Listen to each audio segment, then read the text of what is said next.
Today marks 1143rd day sharing lessons I learned and continue to learn with all of you. My hope that these insights will inspire you, support your dreams, help you achieve your goals, and really empower you to become the person that you want to become. Yesterday I was reading an article on LinkedIn about Elon Musk.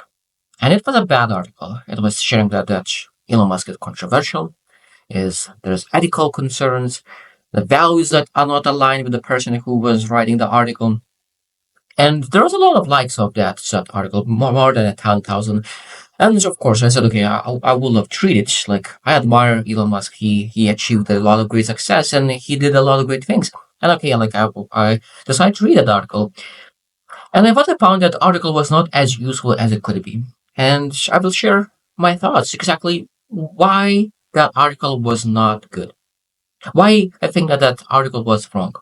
And there was a lot of mistakes in that article.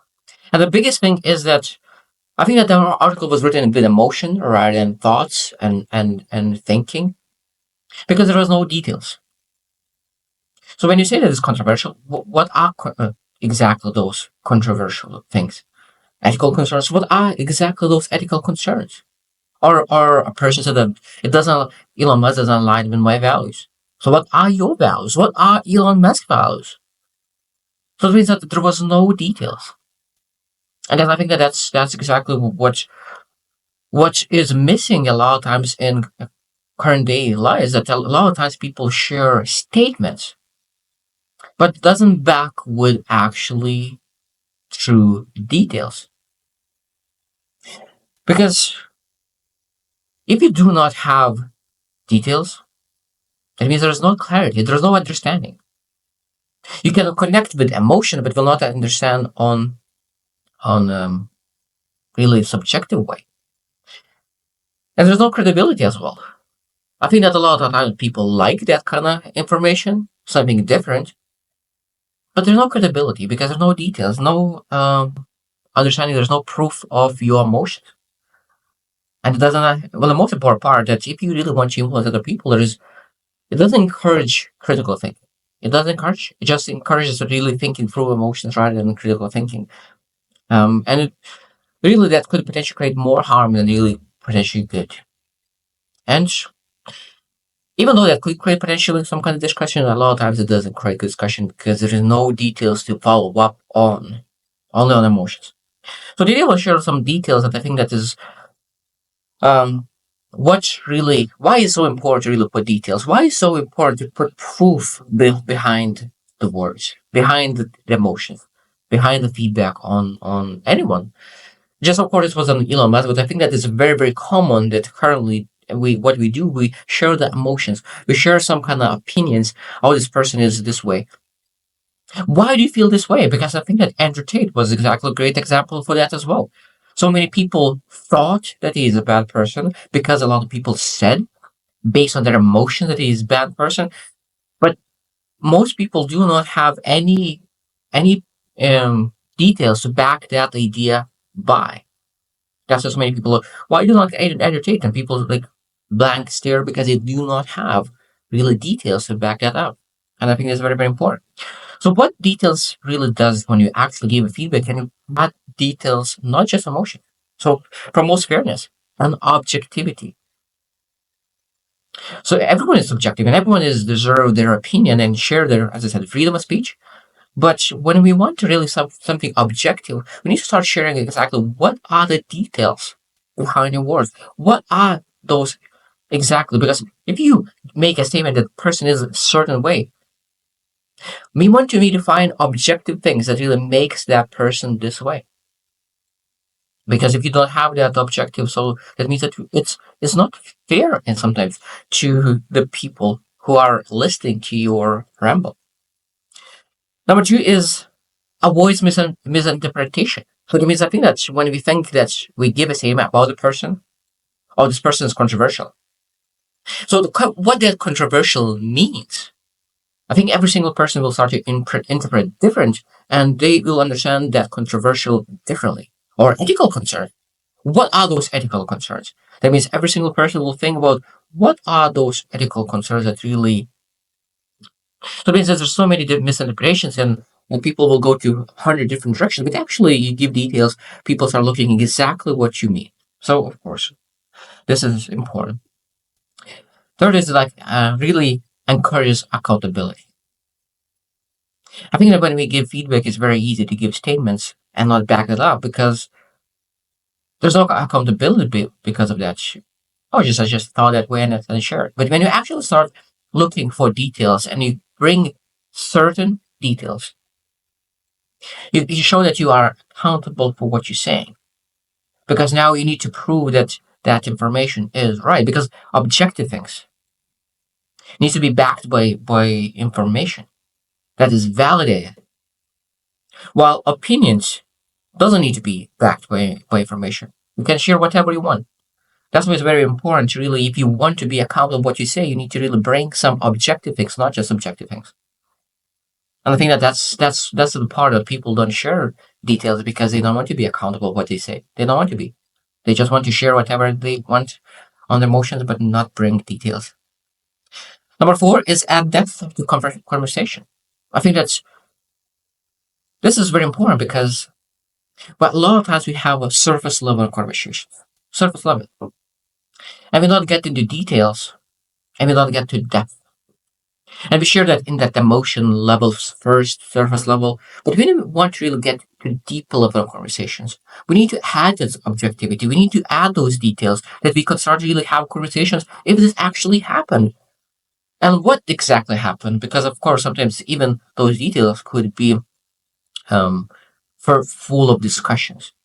So if you want to add depth into conversation, we need to add details and you will proof of that statement.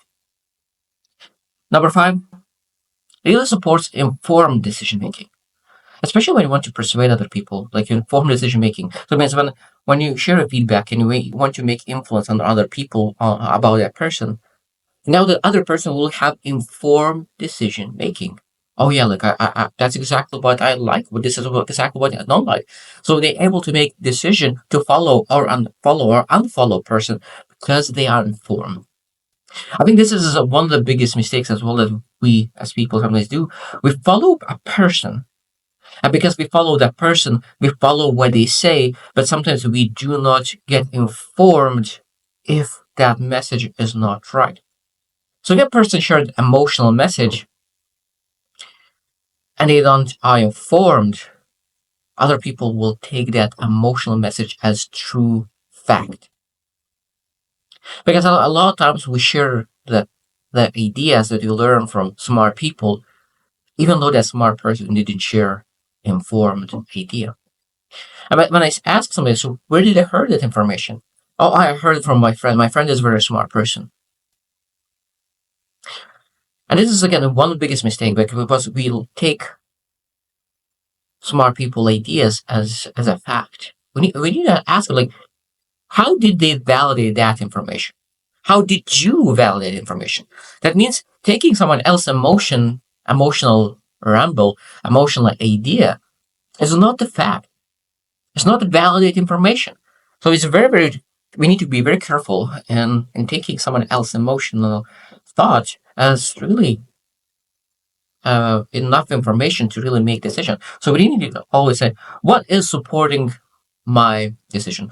I'm informed about my decision making. And that's very important. Number six, and really demonstrates respect for the audience.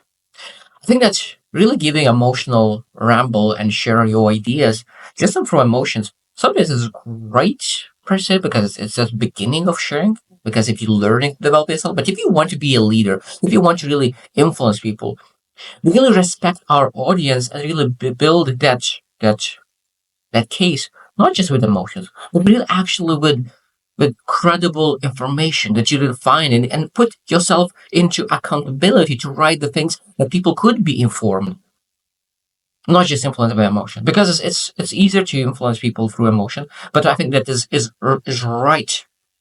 What is right to do? It's right to do to really give information, give details that people could get informed. Because some people are lazy. We are lazy, all the people. We want shortcuts. And because we want shortcuts, we sometimes we start to believe someone else ramble, we share just emotional because we just want to trust them. And I think that's a person who writes that kind of feedback, constructive feedback. As I think that is not very constructive if they don't share all the details.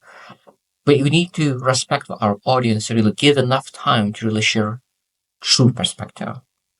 Number 7, it reduces emotional polarization. Because how like some people love it, some people hate it. And this a lot of times is it's through direct emotion. There's no person who is like 100% love or 100% hate. In emotions, that is, but when you actually start to looking for objective things, you will find that there's person is never 100 or 0. It's always 10 or 90 or 20 or 80, 30 or 70. Most people don't like some parts and they don't like 100%. When someone doesn't like 10 or 20%, they don't like 100%. Or someone doesn't like, some people like 70% of person, but they don't like 30%, and they cut off all the person. I think that nobody's perfect. Nobody's perfect. I need to understand that when you actually start looking for details and understand that every single person will never achieve your 100% likeness. That means that's okay, like those looking at non-negotiables. So what are non-negotiables and what are the details of those non-negotiables? But there will be a lot of things that you don't like about a person. And we understand that. So, okay, those non-negotiables, I don't follow this person because these are my non-negotiables. Those are my values. And this is a person that I would not follow. But I understand that there's a lot of things about that person that is great and amazing. And every single person has those. And that means that's really when you have those details, you understand that the person has great things. A lot of person has a lot of bad things. But from 1 to 10, that person is 1, 2, 3, like whatever rating they get. Number 8 is empowers personal reflection. I think that when we just give our emotional perspective on a person, not full feedback, it doesn't allow a person who is reading to really have a personal reflection. So, for example, let's say like if a person like, okay, like I don't align with Elon Musk on his values. Yeah, so what is your values? What is Elon Musk's values? So that means that when you share, like, this is my emotions and this is Elon Musk's emotions, and there is a misalignment. So that means a person who's reading this article will be, okay, like, Elon Musk has those values. I have those values. So it seems that Elon Musk doesn't align with my value, or like, it's like, oh, I align with Elon Musk. I don't like you with the article writer. So that means that when you actually give details, a person who is reading articles is starting able to reflect on his personal beliefs and values and say like this is right or not. Number 9, it really sets a standard for constructive criticism. Sets a standard. I think that's now we live in an environment where a standard to write emotional feedback, emotional criticism is a standard not to give really details on a statement that we write. We don't need to proof on our statements. And that's the standards that we have. And that's just bad. I actually believe that we're supposed to be working on.